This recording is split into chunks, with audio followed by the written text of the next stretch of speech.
A heavy solid sphere is thrown on a horizontal rough surface with initial velocity u without rolling. What will be its speed when it starts pure rolling? तो question को दो method से करके बताता हूँ मैं आपको। पहला मेथड इजी लेंगे, सेकंड मेथड जो है वो भी इजी है लेकिन दोनों मेथड से आना चाहिए, राइट। तो हमारे पास एक सॉलिड स्फेयर है, उसको हमने बस लीनियर वेलोसिटी दी है यू, रोल नहीं कर रहा अभी, बस ऐसे स्किड करते हुए आगे जा रहा है। क्योंकि सरफेस थोड़ा सा रफ था तो कुछ टाइम बाद वो फ्रिक्शन उस पर एक्ट करने लगता है और वो प्योर रोलिंग में आ जाता है। तो रोल भी कर रहा है, ट्रांजिशनल मोशन भी है। तो क्योंकि उसकी स्किडिंग इस डायरेक्शन में हो रही है तो ये जो पॉइंट ऑफ कांटेक्ट है इसकी भी स्किडिंग इसी डायरेक्शन में होगी। तो फ्रिक्शन फोर्स इसको अपोज करेगा तो फ्रिक्शन फोर्स पीछे की तरफ धीरे धीरे एक्ट होना शुरू होगा। जैसे ही फ्रिक्शन फोर्स एक्ट होना शुरू होगा एक टॉर्क डेवलप हो जाएगा इसका क्लॉकवाइज सेंस में। तो धीरे धीरे क्या होगा, इसकी लीनियर स्पीड कम होने लगेगी और इसका ओमेगा 0 से बढ़ने लगेगा। एक टाइम ऐसा आएगा कि ये जो पी पॉइंट है इसकी जो वेलोसिटी होगी इधर की तरफ होगी ओमेगा आर और इधर की तरफ होगी वी, ये दोनों बराबर हो जाएंगी। शुरू में क्या है, ये जो यू वेलोसिटी है इस पॉइंट ऑफ कांटेक्ट की भी सिर्फ यू ही वेलोसिटी है। तो धीरे धीरे ये यू घटने लगेगी और इधर की तरफ ओमेगा आर वेलोसिटी बढ़ने लगेगी क्योंकि इस डायरेक्शन में टॉर्क आने लगेगा। तो ये तो है इसका थ्योरेटिकल एक्सप्लेनेशन, ठीक है। अब इसका फर्स्ट मेथड देखते हैं सॉल्व करने का।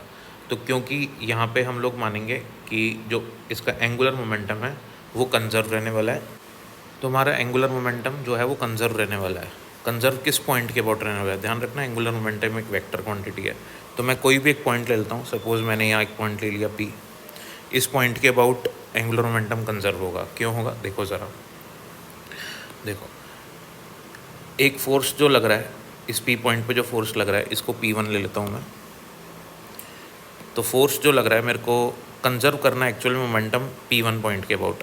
तो फ्रिक्शन फोर्स लग रहा है ऐसे, ठीक है। और इस पॉइंट के अबाउट मेरे को कंजर्वेशन ऑफ अब एक छोटी सी चीज़ देखो, जैसे सपोज करो कि ये एक डोर है, ठीक है, ये डोर हैंडल है। अगर मैं ऐसे फोर्स लगाऊंगा तो क्या ये डोर घूमेगा, हाँ घूमेगा।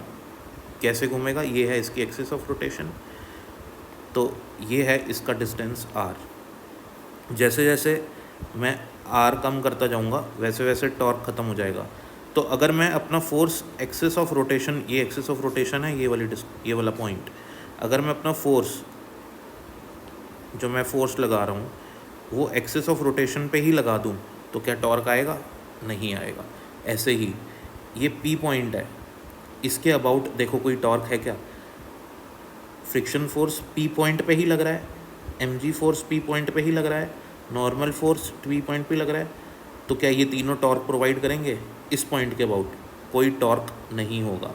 समझ में आ रही बात, हाँ फ्रिक्शन फोर्स ये सेंटर के अबाउट तो टॉर्क प्रोड्यूस करेगा क्योंकि सेंटर से यहाँ तक की फोर्स तक की कोई डिस्टेंस है तो ये इसको ऐसे टॉर्क तो प्रोवाइड करेगा। लेकिन पी पॉइंट के अबाउट कोई टॉर्क नहीं है तो मैं पी पॉइंट के अबाउट एंगुलर मोमेंटम कंजर्व करता हूँ। तो इनिशियल एंगुलर मोमेंटम बराबर फाइनल एंगुलर मोमेंटम। तो इनिशियल एंगुलर मोमेंटम होगा MUR, क्योंकि इसका सिर्फ लीनियर मोशन है, रोटेशनल मोशन नहीं है, तो आई ओमेगा वाली टर्म नहीं आएगी, ठीक है, क्योंकि इनिशियली इसके पास सिर्फ लीनियर वेलोसिटी है। तो MUR इसका हो जाएगा एंगुलर मोमेंटम इनिशियली। फाइनली इसकी स्पीड u से v हो जाती है और रोटेशनल यानी कि हम कह सकते हैं इसके पास रोटेशनल एंगुलर मोमेंटम भी होगा क्योंकि इसके पास रोटेशनल वेलोसिटी या एंगुलर वेलोसिटी आ जाएगी।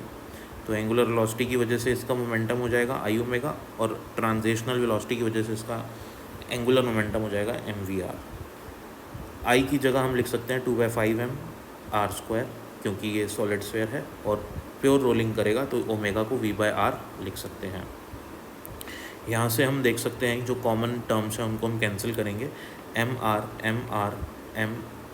r कैंसिल हो जाएगा, एक r ये है और एक r ये भी कैंसिल हो जाएगा। तो बचेगा हमारे पास u v और 2/5 × v, राइट। अब हम इनको ऐड कर देंगे तो 2/5 v + v हो जाएगा 7/5 v और यहाँ से v हो जाएगा हमारे पास 5u/7।